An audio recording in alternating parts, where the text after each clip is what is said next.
तो मतगणना से पहले तमाम नेताओं के रिएक्शंस भी लगातार आ रहे हैं। बीजेपी के प्रदेश अध्यक्ष सीपी जोशी से हमारे सहयोगी लाल सिंह फौजदार खास बातचीत करने के लिए मौजूद हैं। लाल सिंह, पूरे चुनाव का विश्लेषण करें तो आपका क्या कहना है?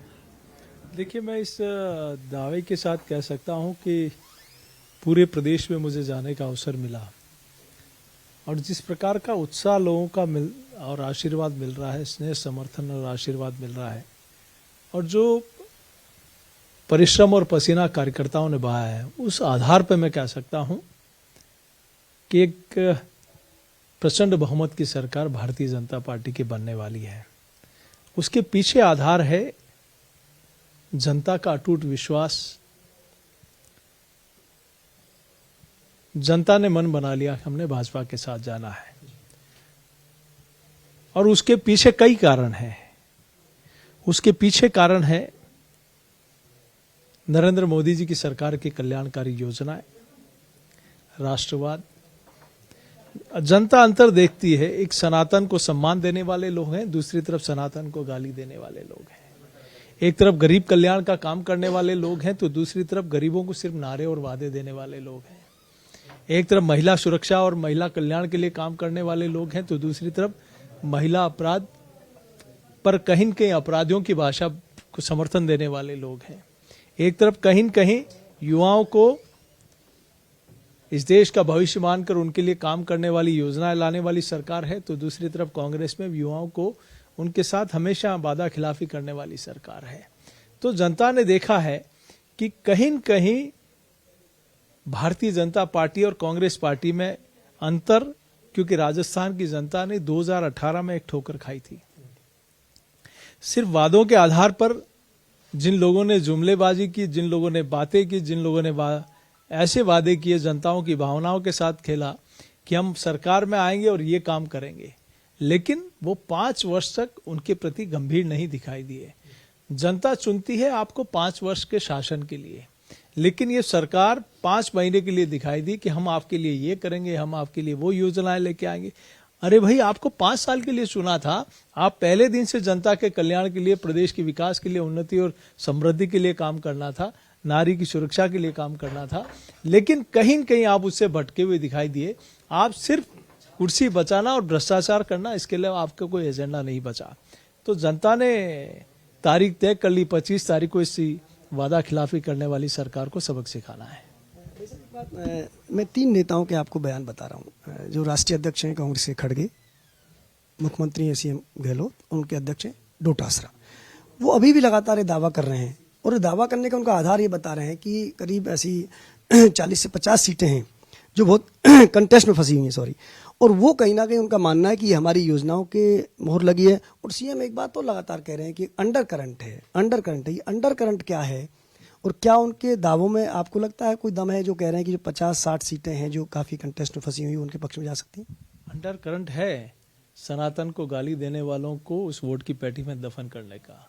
अंडर करंट है कि जब 5 वर्ष में लोगों ने पलायन किया और आप कहीं कहीं दहशत फैलाने वाले लोगों के साथ खड़े थे। अंडर करंट है आपने मंदिर तोड़ा तो ऐसे लोगों को सबक सिखाया। अंडर करंट है आपने पेपर लीक करने वालों के साथ खड़े रहे, उस षड्यंत्र में शामिल रहे। अंडर करंट है आपने कहा कि 56% दुष्कर्म की घटनाएं फर्जी है, तो महिलाओं ने जम के आपके खिलाफ मतदान किया। अंडर करंट है वो किसान चीख चीख कर इंतजार कर रहा था 25 तारीख का कि आपने हमारे साथ वादा खिलाफी की, उसकी सजा उन्होंने 25 तारीख को दी। निश्चित रूप से अंडर करंट है, और इस बात का अटूट विश्वास भी है कि भाजपा और मोदी जी के साथ जाएंगे तो निश्चित रूप से जो कहते हैं वो करते हैं। उनकी कथनी और करनी में फर्क नहीं है। वो कभी भी ऐसा काम, ऐसे जुमले या ऐसे काम नहीं बताएंगे, ऐसी वादा खिलाफी करने वाले जनता के बीच में बात नहीं करेंगे जो नहीं कर सकते। जो कर सकते हैं वही जनता के बीच में कहेंगे, और देश और प्रदेश के हित में जो नहीं कहा वो भी करना पड़ा तो किया। लेकिन कांग्रेस पार्टी ने कहीं न कहीं अंतिम दिनों में ऐसा काम करना कि जनता फिर से हमारे बहकाव में आ जाए। लेकिन जनता ने जिस दिन से आचार संहिता लगी, जिस दिन से होर्डिंग नीचे गिरना शुरू हुए, उस दिन से सरकार गिरना शुरू हो गई। आपका जो चुनाव था पूरा हम देखें तो कहीं ना कहीं ध्रुवीकरण होता हुआ नजर आ रहा है। जैसे आपने एक भी मुस्लिम प्रत्याशी को मैदान में नहीं उतारा, 3-3 साधुओं को सीधे मैदान बता रही है। मैं कहूँगी सैफरन पॉलिटिक्स पे आपने फोकस किया, भगवा पर आपने फोकस किया।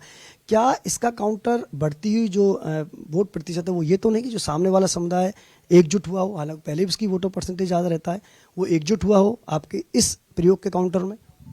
देखिए, जीतने वाले को पार्टी टिकट देती है, कई समीकरण के आधार पर देती है।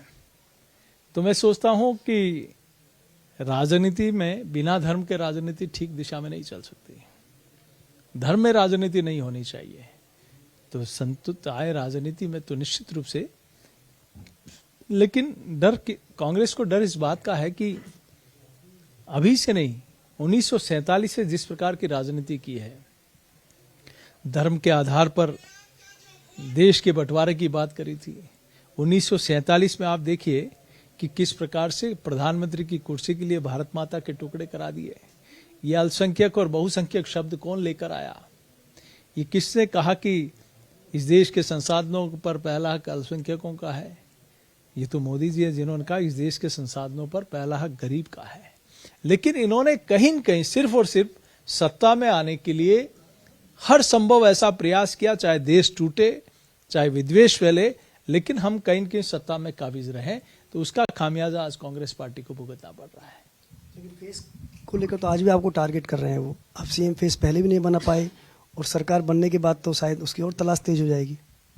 देखिए, भारतीय जनता पार्टी ये पहले से अभी से नहीं, अनेक राज्य, गुजरात में जैसे एग्जाम्पल दिया है, गुजरात, कर्नाटक, हिमाचल, ऐसे अनेक राज्य, अभी मध्य प्रदेश, छत्तीसगढ़, कहीं भी कोई फैस के आधार पर चुनाव नहीं लड़े। माननीय प्रधानमंत्री जी ने अपने उद्बोधन में भी स्पष्ट कहा, माननीय राष्ट्रीय अध्यक्ष जी ने अपने उद्बोधन में स्पष्ट कहा कि हमारा चेहरा कमल का फूल है। हम विचारधारा के आधार पर काम करते हैं, हम कमल के चिन्ह के आधार पर काम करते हैं और निश्चित रूप से जो निर्णय होगा प्रदेश के हित में होगा। Thank you.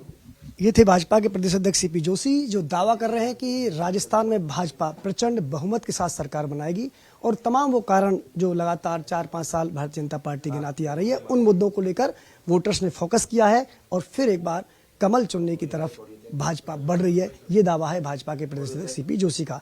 हालांकि 3 दिसंबर को बाद जैसे ही ईवीएम खुलेगी, पता लग जाएगा राजस्थान में सत्ता पर कौन काबिज होगा। वीडियो जर्नलिस्ट त्रिलोक साथ लाल सिंह फौजदार, सच बेधड़क, जयपुर। सीपी जोशी जी हमारे साथ जुड़े, उनका भी बहुत बहुत धन्यवाद।